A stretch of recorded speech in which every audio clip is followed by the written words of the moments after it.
ጨፋሪው ቄስ ተመልከቱልኝ ጉዳችንን። እንደው በቅድስት ሥላሴ ይሄንን ቪዲዮ እስከ መጨረሻው ተከታተሉ። ይሄ መከራ ለክርስቲያኖች የሚቀርብላቸው ከሁሉም ነገር ሁሉ በላይ እግዚአብሔርን የመግብ መምረጫ እድል እየተፈጠረላቸው ነው ይባላል። ብሎ ጴንጤዎች ጴንጤ እየተባልን የኖርን ሰዎች አለን በዚህ ሀገር ጴንጤ። አሁን ግን ወንድሜ ስሙ በጣም ብዙዎችን እያቀፈ መጣ። በጣም ብዙዎች አሁን ሰላም ጤና ይስጥልኝ። እንዴት አላችሁ? እግዚአብሔር የተመሰገነ ይሁን። በአዲስና በወቅታዊ ቪዲዮዎች ተመልሻለሁ። እንግዲህ በዚህ ቪዲዮ የምንመለከተው አንድ የምትመለከቷቸው መነኩሴ በግልጽ ተይዘዋል ማለት ነው። እጅ ከፍንጅ ምን ሲያደርጉ ነው? ማናቸው? ምንድናቸው? የሚለውን እንመለከታለን። እንዲሁም ደግሞ እንግዲህ ይህን ቤተክርስቲያን አቃጥለውታል። እንዴት ነው ይሄ ነገር ምንድን ነው የሚለውን አስቀኛቸዋለሁ። ቀሲስ ዲበኩሉም ስለ ፕሮቴስታንቱ ዓለም አንዳንድ ነገሮችን ያነሳሉ። እንዲሁም ደግሞ ክርስቶስ አርብ አይደለም የተሰቀለው ሐሙስ ነው እያሉ ነው። ይህስ ከምን አንጻር ነው የሚሉ ነገሮች እና ሌሎች አስተማሪ ነገሮችን ይዤ ቀርቤያለሁ። እስከ ፍጻሜው ድረስ አብራችሁኝ ቆዩ። ላይክ በማድረግ ቪዲዮውን ጀምሩት። ሁላችሁም እግዚአብሔር ይመስገን እያላችሁ ጻፉ። ከሁሉ በፊት እስቲ በመነኩሴው ጉዳይ እንጀምር። እዩዋቸው እስቲ።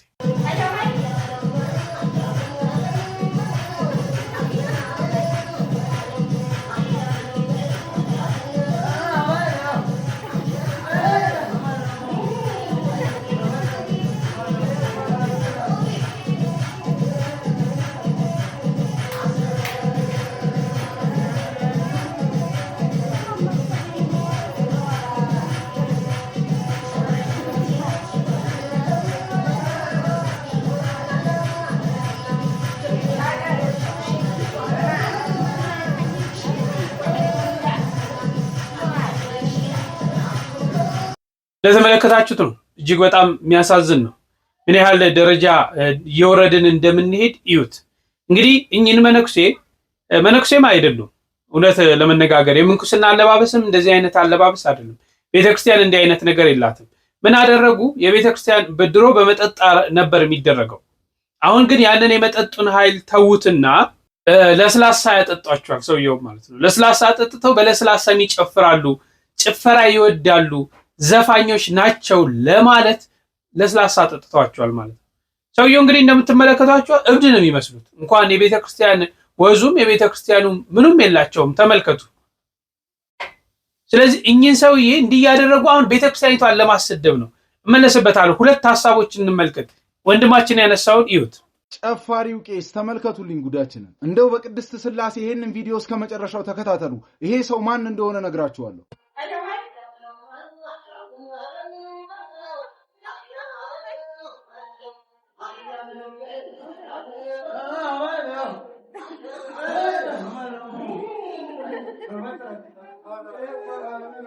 ኦርቶዶክሳውያን እርግጠኛ ሆኜ ይሄንን ቪዲዮ ስለሚያስጠፉት 40-50 ጊዜ በደንብ ኮፒ ሊንክ ሪፖስት አድርጉ።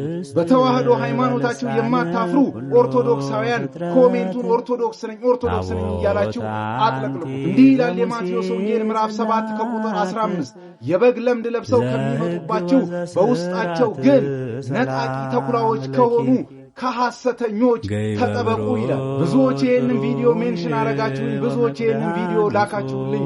ይሄ ሰው ማን ነው ብላችሁ ጠየቃችሁኝ። እኔ ግን ልንገራችሁ ይህ ሰው ማን እንደሆነ። አስቀድሜ የምነግራችሁ ይሄ ሰው ኦርቶዶክስ ሃይማኖት ተከታይ እንዳልሆነ እወቁ።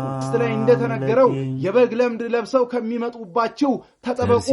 በውስጣቸው ምንድናቸው አለ እግዚአብሔር ቃል? ነጣቂዎች፣ ተኩላዎች ናቸው። ምክንያቱም ማንን መስለው ይመጣሉ? ካህናቱን መስለው ይመጣሉ። መነኮሳቱን መስለው ይመጣሉ። ጳጳሳቱን መስለው ይመጣሉ። በውስጣቸው ግን ነጣቂ ተኩላዎች ናቸው።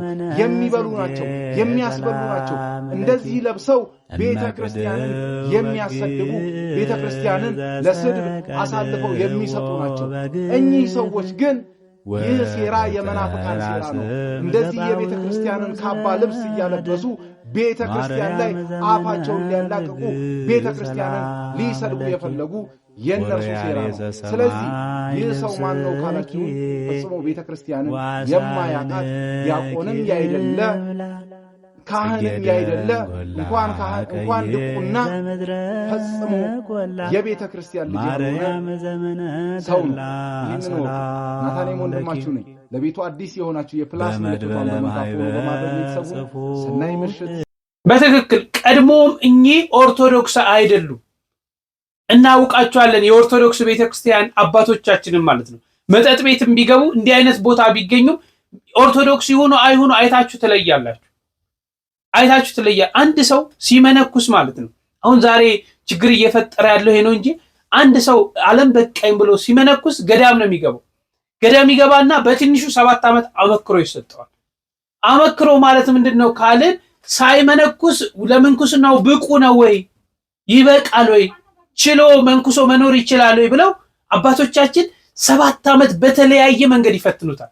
በሴት ይፈትኑታል፣ በመጠጥ ይፈትኑታል፣ በተለያየ ነገር ይፈትኑታል። ይህንን ሰው ማለት ነው ተፈትኖ ካለፈ በኋላ ነው የሚመነኩሰው። ካላለፈስ አይመነኩስም። ድጋሚ ሌላ ዘመን አይ አንተ አትችልም ይቅርብ ከባድ ነው ጾሩ ይባላል። አይመነኩሳለሁ ሲል ድጋሚ ጊዜ ተሰጥቶት ያንን ተለማምዶ። ስለዚህ አባቶቻችን ዛሬ መጠጡም ሴቱ ምንም ማያጓጓቸው እንዲህ አይነት ሁኔታ አልፈው ነው የሚመነኩሱት። ይሄ ሰውዬ አሁን መንኩሷል ብላችሁ ታስባላችሁ?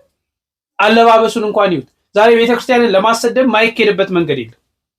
ማይኬድበት መንገድ ማለት በቃ ድሮ ያጠጧቸዋል። አሁን ደግሞ ተውትና ሳያጠጧቸው ለስላሳ ጠጥተው ይጨፍራሉ። ቆባቸውን እንዲያወልቁ መነኩሴ ቢሞት ቆቡን አያወልቅ። ሰው ፊት ያው የፈለገ ጠጪ ቢሆን የፈለገ ሰካራም ቢሆን የፈለገ ነገር ዝሙተኛ ቢሆን የፈለገ ኦርቶዶክስ ቢሆን ቆቡን አያወልቃትም፣ ከዚች ላይ ያነሳት። ይሄ አካል ግን ቆቡን አንስቶ ይሄው እየጨፈረ ትመለከቱታላችሁ። ለምን ይሄን ያህል ድራማ መስራት፣ ለምን ይሄን ያህል መጃጃል እንዳስፈለገ አላውቅ። ይሄን ለመስራት እንዳስፈለገ ማለት ደግሞ ከኛው ቤቱ ደግሞ ኦርቶዶክስ ሆኖ የኛው ናቸው የሚልም አለ። ስሙት። እኚህ መለኩሴ እንግዲህ እየጨፈሩ በተለቀቁበት ቪዲዮ ላይ ብዙዎቻችሁ የራሳችሁን አስተያየት ሰጥታችኋል። የሰው ልጅ ግን ራሱን በራሱ እንደዚህ ይሸውዳል፣ ራሱን በራሱ እንደዚህ ያታልላል ብዬ ጠብቄ አላቅም። ምንድነው እያላችሁ የነበራችሁት? በገንዘብ ተገዝተው ነው ኦርቶዶክስ አይደሉም ጴንጤዎች፣ ፕሮቴስታንቶች ኦርቶዶክስን ለማሰደብ የሰሩት ድራማ ነው የምትሉ ሰዎች አላችሁ። አንድ ሰው በኃጢአት ቦታ ከተገኘ ስርዓትን ከጣሰ ኦርቶዶክስ አይደለም በገንዘብ ተገዝቶ ነው የምንል ከሆነ እመኑኝ እያንዳንዳችን ኦርቶዶክሳውያን ኦርቶዶክስ አይደለንም፣ በገንዘብ ተገዝተን ነው ማለት ነው። እንግዲህ አንዳንዶች ስርዓትን ሲጥሱ ሲያጠፉ ኃጢአቱ ሲገኙ መክረን ልናስተካክላቸው ሲገባ ነገሩን ሌላ አቅጣጫ ባናስይዘው መልካም ነው ብዬ አስባለሁ። አመሰግናለሁ። ገንዘብ ተከፍሎት ነው የምትሉ ሰዎች ትክክል አይደላችሁም የሚሉ ነገሮችን ያነሳሉ። ወንድሜ ትክክለኛ ሐሳብ አላነሳ። ምክንያቱም የቤተክርስቲያን አባቶችን አይተን እናውቃቸዋለን። አሽተን ጠረናቸውን እንለያቸዋለን። መጠጥ ቤት አይገቡም እኛ አባቶቻችን እያልኩ አይደለም፣ ይገባሉ። ገብተውም ግን በዚህ ደረጃ አይወርዱም፣ በዚህ ደረጃ አይሆኑም። ስለዚህ ሆነ ተብሎ ቤተክርስቲያኒቷን ለማሰደብ ሆነ ተብሎ የሚካሄድበት ርቀት እንደሆነ በደንብ እንድትገነዘቡት እፈልጋለሁ። እንደው ከዚህ ጋር አንድ ነገር ቀጥዬ ላንሳላችሁ። በክርስቶስ ዓርብ አልተሰቀለም ይላሉ። ዓርብ ክርስቶስ አልተሰቀለም። ክርስቶስ ዓርብ አልተሰቀለም ነው ያልኳችሁ። እና መቼ ይሰቀል? ሮብ እንስቀለው፣ ሐሙስ እንስቀለው፣ ማክሰኞ እንስቀለው፣ መቼ እንስቀለው? ድጋሚ ልሰቅሉት ፈለጋችሁ? የእናንተ ደግሞ የለየለት እብደት ነው። ኢየሱስ ክርስቶስ የተሰቀለው ሐሙስ ነው፣ ዓርብ አይደለም። ጉድ ፍራይዴ የሚባለው ትራዲሽኑ የመጣበት አመጣጥ አለው። ሰንበት የተለመደው ቅዳሜ ስለሆነ ከዛ በመነሳት በዓሉን መከበር የጀመረው ኢየሱስ ሞቶ ተነስቶ ከብዙ ዓመታት በኋላ ስለሆነ ነው። ልደትም ተመሳሳይ መቼ እንደተወለደ ቀኑ ግምት ነው እንጂ አይታወቅም። 3 ቀን የሚሆነው ከመቼ ነው? ሐሙስ ለዓርብ 1፣ ዓርብ ለቅዳሜ 2፣ ቅዳሜ ለእሁድ 3 ቀን ኢየሱስ ክርስቶስ በታላቁ ፋሲካ ጊዜ የተሰቀለው።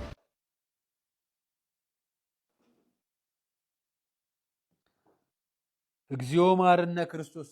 እውነት ይሄንን ስለሰማን በዚህ ዘመን ላይ ስላለን ከጧት እስከ ማታ ስግደት ይገባናል፣ ጸሎት ይገባናል፣ ምህላ ይገባናል፣ ፈጣሪ መማጸን ይገባናል። ይሄን የምንሰማው ፕሮቴስታንት ከሆነው ወንድማችን አንድ ሰሞን ምን ሲል ነበር? መግደል ኃጢአት አይደለም ሲል ነበር። ሀሌታ ሚዲያ ላይ ወጣ። መግደል ኃጢአት አይደለም፣ ወንጀል አይደለም፣ ጥፋት አይደለም። መግደል ብቻ አይደለም ሌላም ብሎናል። ከመግደል ውጭ መቃምም ኃጢአት አይደለም ቢሉ ሰምተናል። ሽጉጥ መያዝም ኃጢአት አይደለም ሰምተናል ሀሌታ ሚዲያ ላይ። ሌላ ደግሞ ማን ነው ብዙ ብዶችን ያቀርባል ብሎ የተተቸው ልጅ ወንድማችን ፓስተር ሶፎንያስ ጋር ብዙዎች ሲቀርቡ እንሰማለን። ያልተገቡ ንግግሮች ቁርባን ለምንድን ነው የምንወስደው? የምንወስደው ስጋ ሐሙስ የተሰቀለ ነውና አይደለም ብሎ ነው የሚነግረን። የኒቂያ ጉባኤ ላይ አግኝተሃል፣ ኬልቄዶንያ ላይ አግኝተሃል፣ የእናንተ የሚስዮናውያን አስተምህሮት ላይ አግኝተሃል። ሰው በራሱ አመንጭቶ ነው የሚያወራችሁ። በተለይ አውደ ምሕረትና ማይክ አያገኝ ሰው። እውነት ማይክ ጥሩ አይደለም። አንዳንደኛ ስንሳሳት ታይሆን የለም በደንብ ነው ስንሳሳት የምታየው። አሁን አንድ ጊዜ አርአያ ሚዲያ ላይ ሲሰራው ዘርፌን ምርትነሽ ብዬ ሰርቻታለሁ። ለምሳሌ ተሳስቼ ማለት ነው። ያው ማይክ ስለያዝኩ ብቻ አውቄ ሆነ ብዬ ሳይሆን ተሳስቼ ነው። በወቅቱ ስለነበረች እንደው አፍ ላይ ስለመጣችልኝ እና ምርትነሽ ይቅርታ በዚህ አጋጣሚ። እሺ ከሷ እኩል አድርጌም እንድጠራሽ የሚገባሽ ሴት ስላለች በጣም እኮ ነው የሚገርመው። እኔ ከየት እንደሚመጣ አላውቅም። መሰረታቸው ምን እንደሆነ አላውቅም። መነሻቸው ምን እንደሆነ አላውቅም። መጽሐፍ ቅዱስም የሚያስተምረን ክርስቶስ በዕለተ ዓርብ በ6 ሰዓት ተሰቀለ። ከ6 ከ9 ዓለም ሁሉ ጨለማ ሆነች። በዕለተ ዓርብ በቀራንዮ አደባባይ ስለኛ ሲል ተሰቀለ። ሕማማት እናስባለን። ሐሙስ ምን ሰራ? ስጋውንና ደሙን ለሐዋርያቱ አሳያችሁ። ይህ ስጋዬ ነው፣ ይህ ደሜ ነው፣ እንኩ ብሉ ጠጡ ብሎ የሰራበት ስርዓት ነው። በዕለተ ሐሙስ የተሰቀለበት ዕለት አይደለም። የተሰቀለውማ በዕለተ ዓርብ ነው። እኔ የፕሮቴስታንቱ ዓለም ከየት አስተምሩ። ለዚህ እኮ ነው በርካታ 44 55 66 እየሆኑ ተከፋፍለው ያሉት። ግማሹ ጥምቀት ለድነት ይሆናል ይላል፣ ግማሹ ፕሮቴስታንት አይሆንም ይላል፣ ግማሹ ቁርባን የክርስቶስ ስጋና ደም ነው ይላል፣ ግማሹ መታሰቢያ ነው ይላል። እንዲህ የተከፋፈሉበት ምክንያት እኮ ሰውየው ደስ ስላለው የቸርቹ መሪ የሆነው ፕሮቴስታንቱ ፓስተሩ ደስ ስላለው ስለሚያስተምር ነው። በራሱ መንገድ ማለት ነው። በራሱ መንገድ እንደው ከዚህ ጋር ተያይዞ ቀሲስ ዲበኩሉን ስሟቸው። አንድ ፕሮቴስታንት ሰው የሚያነሱት አለ። እሳቸውም የሚያነሷቸውን ሐሳብ እንስማ። ብሎ ጴንጤዎች ጴንጤ እየተባልን የኖርን ሰዎች አለን በዚች ሀገር። ጴንጤ አሁን ግን ወንድሜ ስሙ በጣም ብዙዎችን እያቀፈ መጣ። በጣም ብዙዎች አሁን እኛ ብቻ አይደለን የጀመሩት ብቻ አይደሉም። የዛሬ 60 ዓመት ገደማ ኢትዮጵያ ውስጥ ይሄን ጴንጤቆስጤ እንቅስቃሴ የጀመሩት ብቻ አይደሉም ጴንጤ የሚባሉት። አሁን በጣም ብዙዎች ከነባሯ ቤተክርስቲያን ነባሯን ቤተክርስቲያን ታውቋት የለም ጀማሪዋ ማለት ነው በዚህ ምድር በእርሷም ውስጥ እንኳን ቆባቸውን የጣሉ መደረቢያቸውን የጣሉ ቀሚሳቸውን የጣሉ የእውነት እግዚአብሔር ያስጣላቸው ከወጣ የሚባሉ አባ የእውነት እኮ አባ ተቀብለው ማለት ነው ማዕረገ ምንኩስና ተቀብለው የነበሩ አሁን ግን ቆቡንም ቀሚሱንም መደረቢያውንም ሁሉ የጣሉ ይሄ በበዓለ ሐምሳ የወረደው መንፈስ ድሪቶውን ሁሉ ያስጣላቸው በጣም ብዙ አሉ በምድራችን። ይሄ ደግሞ የሚቀጥል ነው። ገና እየተሟሟቀ ነው ያለው። የሚመልሰው የለም። ቤተ ክርስቲያን ከምድር ላይ እስከምትነጠቅበት ጊዜ ድረስ ሃይማኖት ለመሆን እየሞከርኩ ነው። ክርስቲያን ለመባል እየሞከርኩ ነው። ከሆነ ሞክሩ፣ ከተሳካላችሁ የብልጽግና ወንጌልን ይዘህ ወርድ ኦፍ ፌዝን ይዘህ በፍጹም ወደ ክርስቶስ መጠጋት አትችሉም። ይኸውልህ 45 ዲኖሚኔሽን ሆናችሁ ማለት ለምሳሌ የኢትዮጵያ ቤተክርስቲያን 45 ዲኖሚኔሽን ብትሆን እንዳለች እንዳትቆጥራት። አም ሲሪየስ። ቤተክርስቲያን አንዲት ናታ። ቤተክርስቲያን ከተከፋፈለች እንዳለች አይደለም የሚቆጠረው። እምነት አንድ ነው አይደል? ጌታ ያስተማረው አንድ ትምህርት ነው። ለምንድን ነው እኛ የተለያየ መረዳት ይዘን እየሄድን ያለ ነው ካልክ እንደ ግላችሁ ስለምትተረጉሙ ነው። ዮናታን አክሊሉ ይመጣና ከስጋዋ ስጋ ከነፍሷ ነፍስ ነሳ የሚባል ነገር የለም። አየ ሰው አልሆነም እያለ ነው። ስጋ አልነሳም እያለ ነው። ይመጣና አንዱ ሰየጠነ ይላል። አንደኛው ይመጣና ሰው መንፈስ ነው፣ ስጋ አለው፣ እንትን ነፍስ አለው፣ በስጋ ውስጥ ያድራል። ድብልቅልቅልቅልቅ ያለ ነገር። በነገራችን ላይ ይኸውልህ ኦንሊ ጂሰስ ከየት ነው የመጣው? ከጴንጤ። ሞርሞን ከጴንጤ በሙሉ 45,000 ከካቶሊክ አይደለም ከኦርቶዶክስ አለ የሚወጣው። ከኦርቶዶክስ የወጣው ማለት ከካቶሊክ የወጣው እንደሚታወቀው ሉተር ነው የወጣው። እሱም ተገፍቼ ነው ብሏል። አሁን ኦኬ እዚያ ዘመን የነበሩት 16ኛው መቶ ክፍለ ዘመን ወጡ። ከዛ በኋላስ እንደ አሜባ ነው የፈለው በቃ። ስለዚህ መብዛትን እንደ በረከት ሳይሆን መውሰድ ያለብን እንደ መርገም ነው መውሰድ ያለብን።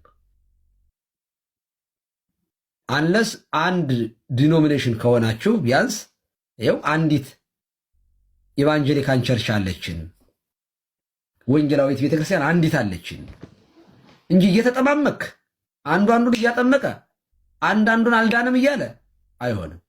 እንዲህ ሰው ጴንጤ የሆነ መጽሐፍ ቅዱስ የያዘ የመጽሐፍ ቅዱስ ሐሳቡን ግን የሌለው ጥራዙ ያለው ጴንጤ ማለት መጽሐፍ ቅዱስ በእጁ አለ፣ ግን የመጽሐፍ ቅዱስ ትርጉም ህይወቱ ላይ የሌለ እንጀራ የተሸከመ የማይበላ ሰው ማለት ነው። ጴንጤ ማለት እንደዛ ነው። እርቦታል፣ እንጀራ ተሸክሟል፣ ግን አይበላም። የተጫነች አህያ ማለት ነው። የተጫነች አህያ ቢርባትም አውርዳ መብላት አትችልም፣ ፈታ አትበላውም፣ ተሸክማ ነው የምትሄደው። መጽሐፍ ቅዱስን ተሸክመዋል፣ ትርጉሙ ላይ ግን የለህም፣ አትበላውም፣ ህይወቱ የለህም። እንዲህ ያለ ጉድ ነው የገጠመን እና ይሄን ዘመን መውጫ ይስጣችሁ ጴንጤዎች። ከዚህ በኋላ ቆማችሁ አትሄዱ። ቀረባችሁ በጥምቀት ጉዳይ ላይ በቅዱስ ቁርባን ላይ በነገረ ድህነት ላይ ማውራት አትችሉ። ከጅምሩ ኢቭን መጽሐፍ ቅዱስን ራሱ መጽሐፍ ቅዱስ የኔ ነው ማለት አትችሉ፣ አንለስ አባቶችን ካልተቀበልክ በስተቀር። መጽሐፍ ቅዱስን የሰጡህን አባቶችን አልቀበልም ካልክ ኦኬ፣ ያ አባትን የማትቀበለው ከሆነ እኮ መጽሐፍ ቅዱስም ትክክለኛ መሆኑን እርግጠኛ አይደለም ማለት ነው። ካልተቀበልክ ሐሰተኛ ነው ካልክ፣ የሱ ትምህርት ትክክለኛ አይደለም የአባቶች ትምህርት ካልክ፣ መጽሐፍ ቅዱስን እንዴት ተቀበል ትችላለህ? እንዴት ይሆናል? አሁን ግልጽ የሆነላችሁ ይመስላል ለምን እንደዚህ ልይይት ክፍልፍል እንዳሉ ማለት በግልጽ አስቀምጠውታል። እግዚአብሔር ይስጥልኝ። እሳቸው ላይ ምንም እንጨምረው ነገር የለም። እሺ ከዚህ ጋር ተያይዞ እንግዲህ ምንድነው ቤተክርስቲያን ተመልከቱት ይችላል። በኪዳነ ምሕረት ብዬ አልጠይቃችሁም። ሁላችሁም ኮሜንት ላይ ኪዳነ ምሕረት ያላችሁ ሰዎች ትኩረት ለመሳብ ይሁን ምን ለማግኘት እንግዲህ በቲክቶክ በተለይ ኢትዮጵያ ውስጥ ገንዘብ እንደማይገኝ ይታወቃል። ቪዲዮዎችን ሰዎች ስላዩ ላይክ ስላደረጉ ኮሜንት ስላደረጉ ምንም የሚገኝ ነገር የለም፣ ምንም አይነት ጥቅም የለም። ሰው ወርዶ ቤተክርስቲያንን እያቃጠለ አሁን ሰው ሰፍ ብሎ እንዲያይለት ይሁን። ለምንድን ነው የክርስቶስ ማደሪያ የሆነ ቤተክርስቲያን ማቃጠል በእንዲህ አይነት በአይ እያስመሰሉ ማቃጠል የተፈለገበት? መልካም መስራታችን በቃ አይምሮቻችን ወዴት እያመሩ እንደሆነ ግራ ይገባል። ወዴት እየሄዱ ክፋትን፣ ተንኮልን ዛሬ እኛም የምንፈልገው ነገሩ የክፋትና የተንኮል ነገር ነው ማየት የምንፈልገው። በጎ ነገርን ማየት አንፈልግም። ግንስ በጎ ነገርስ ማየት ባንፈልግ ሰዎች የኛን አካውንት እንዲያዩ እኛን እንዲያዩ ላይክ እንዲያደርጉልን ገብተው ኮሜንት እንዲሰድቡን ኮሜንት እንዲሰጡን ለምንድን ነው በእንዲህ አይነት ስራ የምንጠመደው? ለምን ነው ቤተክርስቲያኒቷን ስናቃጥ እንደው ኤአይ እኮ ተጠቅመን የሚያስተምሩ ነገሮችን ማድረግ አንችልም ወይ? ሰዎች ወደ ቤተክርስቲያን ሄደው የሚያገኟቸውን ጥቅሞች ሰዎች ከቤተክርስቲያን ሲርቁ የሚያጧቸው ምን አይነት ህይወት ውስጥ ምን አይነት መንፈስ ውስጥ ሊኖሩ እንደሚችሉ በእንዲህ አይነት ማሳየት አይቻልም? ለምንድን ነው ቤተክርስቲያኒቷን እያቃጠልን በእንዲህ የምንጫወተው? ተው ባካችሁ፣ ትክክል አይደለም እንዲህ አይነት የሚያደርጉት። ስለዚህ ሰዎች አትሸወዱ። አቃጥለው አይደለም የኛ ቤተክርስቲያን ብትቃጠልም አትጠፋም፣ ብትነድም አትጠፋም፣ ቢያፈርሷትም አትጠፋም፣ ምንም ቢያረጓት አትጠፋም። ለምን? በደሙ የተመሰረተች ናት፣ እውነተኛውን ክርስቶስን ስለያዘች ማለት ነው። ስለዚህ ልቦና ይስጥ። ሁለት ምክሮችን እንስማና እንጨርሳለን። ነገ ኃጢአታችን የሚደመሰስበት ቀን ነው። ስምህን ብቻ ለጠራ እስከ 7 ትውልድ ድረስ እምርልሃለሁ የሚል ታላቅ ቃል ኪዳን የተቀበለ እንዲሁም ደግሞ በሰማይ 14 ዓመት የኖረ በምድር ተመልሶ 40 ዓመት የኖረ በትምህርቱም 80 ሺህ አረማውያንን አጥምቆ ክርስቲያን ያደረገ ታላቅ ሰማዕት እንዲሁም ደግሞ ይሄ ታላቅ አባት ዝሙትን እንዴት እንደተዋጋ ዝሙትን እንዴት እንደሸሸ እንመለከታለን። በዚህን ጊዜ ከሰው ሚስት የምትደርሱ እንዲሁም ደግሞ ለዝሙት ብላችሁ መጥፎ ስራ የምትሰሩ ሰዎች ከዚህ ቅዱስ አባት ተምራችሁ ከዛ ተግባራችሁ እንድትቆጠቡ በዚሁ መልእክት አስተላልፋለሁ። በኮሜንትም የቅዱስ አውሳቢዮስ በረከቱ ይደርብን እያላችሁ ለሌሎች እንዲዳረስ ኮፒ ሊንክ ሼር ሪፖስት እያደረጋችሁ የዩቲዩብ አካውንቴን በዛውም ደግሞ ዲንሲራክ እያላችሁ ሰብስክራይብ እያደረጋችሁ እስከ መጨረሻው ድረስ ተከታተሉን። ወደ ታሪኩ እንለፍ። ይህም ቅዱስ የሶርያው መስፍን ልጅ ነው። ወላጆቹ በተግሳጽና በጥበብ ካሳደጉት በኋላ የሮሜ ንጉስ ልጅ በታላቅ ክብር አጋቡት። በሰርጉም ዕለት መንፈስ ቅዱስ የተመላች ቅድስት ወደሆነችው እህቱ ወደ አውፍልያ ዘንድ ገብቶ እስቲ ምከሪኝ፣ ልቤ ይህን ጋብቻ አይሻውም፣ ዓለምን ንቆ መተው ነው እንጂ አላት። እህቱም የዚህ የኃላፊው ዓለም ጣዕም ምን ይጠቅመሃል? እንደ ሊቃነ ጳጳሳት ዲሜጥሮስ በድንግልና መኖር ይሻላል አለችው። ምሽትም በሆነ ጊዜ ወደ ሙሽራይቱ ጫጉላ ቤት ገብቶ የእነርሱ ውበትና ደም ግባት እንደሚጠፋ ከዚህም ይበልጥ የሚጠቅማቸው የጽድቅ ስራ በመስራት ድንግልናቸውን መጠበቅ እንዳለባቸው ሙሽራይቱን አወያያት። ሙሽራይቱን በሐሳቡ ተስማምታ ድንግልናቸውን በመጠበቅ በጾም በጸሎት እየዋሉ ሌሊት በባህር ውስጥ ገብተው ቆመው ይጸልዩ ያድሩ ጀመር። አትራ ወደምትባል ቤተክርስቲያን ሄደው 4 እልፍ ይሰግዳሉ። በአንዲት ዕለት ሶርያ ንጉስ ሚስት ቅዱስ አውሳቢዮስን አይታው እጅግ ወደደችው። ከባሮቿም ውስጥ 2ቱን ልካ ካስመጣችው በኋላ በወርቅ አጊጣ በሐር በተነጠፈ አልጋ ላይ ላይ ሆና ጠበቀችው። ከእርሷም ጋር እንዲተኛ ስትጠይቀው እኔስ ሚስቴን እንኳን በግብሬ ያላወኩኝ ነኝና ተይኝ፣ ንጉሱ ባልሽ በቤት ባይኖር ሰውም ባያየን እግዚአብሔር ግን ያየናልና እንዴት በእግዚአብሔር ፊት ኃጢአት ሰራለሁ በማለት ትቷት ሊወጣ ሲል ልብሱን ያዘችው። እርሱም ሩጦ በማምለጥ ቤተክርስቲያን ሲገባ እርሷ ግን በመጮህ ባሮቿ ሲመጡላት ክፉ ነገር አድርጎብኝ ሄደ ብላ በሐሰት ተናገረች። ጭፍሮቹም ቅዱስ አውሳቢዮስን ከቤተክርስቲያን አውጥተው እየደበደቡ ወደ ንግስቲቱ አመጡት። እጆቹና እግሮቹን አስረው ከከተማ ውጪ በአራት እንጨቶች ላይ አሰቀለችው። ከባሮቿም ውስጥ አንዲቱ በንግስቲቱ ተልካ ሄዳ አውሳቢዮስን ከተሰቀልክበት እንዳወርድ ለመቤቴ ያለችን እሺ በላት አለችው። እርሱም ያመንዘራን ቃል አልሰማም አላት። ንግስቲቱም እሺ እንዳላላት ስታውቅ አንገቱን በገመድ አሳንቃ 160 ፍላጻዎችን በሰውነት ውስጥ እንዲጨምሩበት አደረገች። ጌታችንም ቅዱስ ሚካኤልን ቅዱስ ገብርኤል ልኮለት ፍላጻዎቹን ከሰውነት ውስጥ አወጡለትና ፍጹም ጤነኛ ሆነ። ንጉሱም ከሄደበት ሲመለስ ንግስቲቱ ሚስቱ አውሳቢዮስን ለስቅለትና ለሞት ያበቃችው በምን ምክንያት እንደሆነ ሲጠይቃት አንተ በሌለበት ወደ መኝታ ቤቴ ገብቶ ሊናገሩት የማይገባ ነገርን ጠየቀኝ፣ በከለከልኩትም ጊዜ በሰራዩ አሳመመኝ አለችው። ንጉሱም ተቆጥቶ ቅዱስ አውሳቢዮስን ከተሰቀለበት አስወርዶ ካስመጣው በኋላ ለምን ይሄን እንዳደረገ ጠየቀው። አውሳቢዮስ እውነቱን በነገረው ጊዜ ጭፍሮቹ ምስክር የሆኑ ዘንድ ሲጠይቃቸው ንግስቲቱ ስትጮህ ወደ ውስጥ ሲገቡ ያጋጠማቸውን መሰከሩ። ንጉሱም የሚስቱን ነገር አምኖ በመቀበል በንዴት የቅዱስ አውሳቢዮስን ሰውነቱን በሰይፍ አስቆርጦ ስጋውን እንደ ላም ስጋ ቆራርጦ በሚንቸት አድርጎ በእሳት እንዲበስል አደረገው። ነገር ግን አሁንም ቅዱስ ሚካኤልና ቅዱስ ገብርኤል ከምንጭቱ አውጥተው ከሞት አድነው በማስነሳት ፍጹም ጤነኛ አድርገው ታቆሙት። ከሞትም ከተነሳ በኋላ በአገር ውስጥ ሲሄድ ሰዎች አይቶት ለንጉሱ ስለነገሩት ንጉሱ ድጋሚ ካስመጣው በኋላ 4 ዛንጀሮች በአካላቶች ውስጥ በማስገባት እጅና እግሩን አሳስሮ በእሳት ውስጥ ጨመረው። የከበሩ ሁለቱ ቅዱሳን መላእክታውንም መጥተው ፈወሱት። መልአኩ ቅዱስ ዑራኤል ነጥቆ ወደ ሰማይ አሳድጎት በዚያ በሰማይ 14 ዓመት ኖረ። ከዚያም ወደ ምድር ተመልሶ መጥቶ ወንጌልን እያስተማረ 40 ዓመት ኖረ። ደርሱም ትምህርት 85,000 አረማውያንን ነው ተጠምቋል። ቅዱስ አውሳቢዮስ በመጨረሻ ሰማዕትነቱን ተጋድሎን ፈጽሞ የካቲት 13 ቀን በክብር አርፏል። መታሰቢያውንም ለሚያደርግ እስከ 7 ትውልድ እንደሚምርለት ጌታችን ቃል ኪዳን ገብቶለታል። የሰማዕቱ የቅዱስ አውሳቢዮስ ረድኤት በረከቱ ሁላችን ላይ ይደርብን፣ አሜን። መከራ ለክርስቲያኖች የሚቀርብላቸው ከሁሉም ነገር ሁሉ በላይ እግዚአብሔርን የመግብ መምረጫ እድል እየተፈጠረላቸው ነው ይባላል። መምረጫ እድል ሜዳ ባይኖር ሩጫ የለም፣ ሩጫ ከሌለ መቅደም የለም፣ ካልቀደሙ ደግሞ ሽልማት የለም። ያለ ትግል ድል፣ ያለ ድል አክሊል የለም እንደሚባለው ማለት ነው። ስለዚህ እግዚአብሔር ለእያንዳንዳችን እንደ መጠናችን ፈተና እንዲዘጋጅ ዝም የሚለን እሱን መምረጣችንን የምንመሰክርበት እድል እየሰጠን ነው። እግዚአብሔርን እንደምንወደው ልናሳየው ነው። ቅዱስ ጴጥሮስ የጸሎተ ሐሙስ ዕለት ማታ ጌታ የፈተነው ከብርዱ ይልቅ ማንን መምረጥ ነው? ከዚያች እግዚአብሔር እንዲመር ነው። ከዚያች የሰዓት ሙቀት ይልቅ እስመ ብዙ ቁራ ለኢቲ ሌሊት፣ በጣም ከባድ ብርድ ያለበት ሰዓት ነው። እሳት ነደደችለት እዶ ሞቅ ሞቅ እያለ ኢየሱስን ታውቀዋለህ ተብሏል። እኔ አላውቀውም። እሳቱ አበለጠችበት ማለት ጌታ የፈለገው ከዚያች ከምትጣፍጥ የብርድ እሳት ይልቅ ጴጥሮስ ሆይ ኢየሱስ ክርስቶስን ትመርጣለህ ሆይ። ልክ እንደ ቅዱስ ጴጥሮስ የብርድ እሳት ብዙ የሚጣፍጡ ነገሮች ይቀርቡልናል በየጊዜው። ከነዚያ ይልቅ ክርስቶስን የመምረጥ እድል ነው፣ የመምረጥ ችሎታ ነው። ክርስትና ሃይማኖት ማለት እንደሱ ነው። እሱን መምረጥ መቻል። እግዚአብሔር የሚመርጥ ልብ ይስጥ።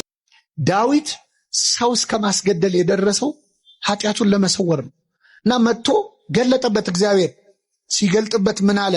አቤቱ እንደ ቸርነትህ መጠን ማረኝ። ዳዊት ጸሎት ያውቃል። አያችሁ፣ ሲያየው ኃጢአቱ አዋጠው። እንደ ኃጢአቴ መጠን አይደለም፣ እንደምን መጠን? እንደ ቸርነት መጠን ማረኝ። እንደ ይቅርታ ብዛት መተላለፌን ደምስሳል። በደሌ አያዋጣኝም፣ አንተ ፊት አያቆመኝም፣ ልትምረኝ የሚገባኝ አይደለሁም። እንደ ምሕረትህ ብዛት መተላለፌን ደምስስ፣ ከበደሌም ፈጽሞ ጠበኝ፣ ከኃጢአቴም አንጻኝ። እኔ መተላለፌን አውቃለሁና ይኸው አምኛለሁ። ኃጢአቴም ሁል ጊዜ በፊቴ ነው አለ። የሰራሁትን ኃጢአት አልረሳውም፣ ሁሉ ያስታውሰዋል። አንተን ብቻ በደልኩ አለ። ንጉሥ አድርገህ ሾመኛል፣ ከኔ በላይ አለቃ የለም፣ አንተ ነው ያለው። አንተን ብቻም በደልኩ። ብበድልስ አንተን መሐሪውን አይደል? ይቅር ባዩን አይደል ወይ? አንተን እኮ ነው የበደልኩት። በፊትህም ክፋትን አደረግኩ፣ በነገርህ ትጸድቅ ዘንድ በፍርድም ንጹሕ ትሆን ዘንድ። ሁሉ ይበድላል ብለህ የተናገርከው እውነት ሆኖ ይገኝ ዘንድ ይኸው እኔም በድዬ ተገኘሁ። ሁሉም ለካ የረከሰ ነው። ስሙት። አለመብላት የሚያጸድቅ የሚመስለን ሰዎች አለን። መብላት ደግሞ የሚያስኮንን የሚመስለን ሰዎች አለን። አይደለም። አስታውሱ ይላል ቅዱስ አባታችን አባ ሙሴ ጸሊም፣ አለመብላት ጽድቅ ቢሆን ኖሮ ጠላታችሁ ሰይጣን እኮ አይበላም። መብላት የሚያስኮንን ቢሆን ኖሮ እኮ ሐዋርያት በበሉበትና በቀመሱበት ልክ በተኮነኑ ነበር። ሰውን የሚያጸድቀውም የሚያስኮንነውም መብላትና ለመብላቱ አይደለም። አሁን ግን አይታችሁታል። ሲበላ ያየነውን ሰው በሙሉ እኛ ምን እያደረግነው? በቃ ኮድነንበታል። ሳይበላ ያየነውን ሰው በሙሉ ደግሞ በእኛ አይምሮ ምን አድርጓል? ጸድቋል ማለት ነው። አይሰራም እንደዛ። አለመብላትም መብላትም አይደለም ለጽድቅና ለኩነኔ ምክንያት የሚሆነው። በጾሙ ጊዜ ላይ እኛ በስጋ ምግብ ሳንከት ነገር ግን መከልከል ከሚገባ ሌሎች ነገሮች ኃጢአት እየሰራን ከሆነ እውነት እየተነጋገርን ከሆነ እየጾምን አይደለም። በአንጻሩ ደግሞ ባይደረግም በጾም ጊዜ ላይ እየበላን ግን ከሌሎች ኃጢአቶች ብንከለከል ደግሞ አይገሌ እየጾመች አይደለም አይባልም። ከምግብ ላትከለከል ትችላለች። ከኃጢአት ግን ራሱን መጠበቅ አለበት። ስለዚህ እሱን አንደኛ ያዙ። ሁለተኛ በምንጾምበትም ሆነ ስለ ጾም በምንነጋገርበት ሐሳብ ውስጥ መርሳትና መዘንጋት የሌለብን ሁለተኛው ነገር ቢኖር ጾም አብረው ከሌሎች ነገሮች ጋር መተሳሰር አለበት። ጾም የሰውነትና የሆድ መራብ ብቻ ሳይሆን የስሜት ሕዋሳቶቻችንም ከእግዚአብሔር ጋር በጸሎት በስግደት በምጽዋትም ጭምር መገናኘት ነው። ለመምህሮቻችን ቃለ ሕይወትን ያሰማልን፣ እኛም በሰማነው ፍሬ የምናፈራበት ያርገን። እንግዲህ ያለንበት ወቅት የጾም ወቅት ነው። በዚህ ጾም ተጠቅመን ንስሐ ገብተን ስጋውን ደሙን ተቀብለን የመንግስት ወራሾች ለመሆን ሁላችንንም ያብቃን እላለሁ። በሌላ ዝግጅቶች እስክንገናኝ ላይክ ማድረጋችሁ እንዳትረሱ። ቸር ቆዩልኝ።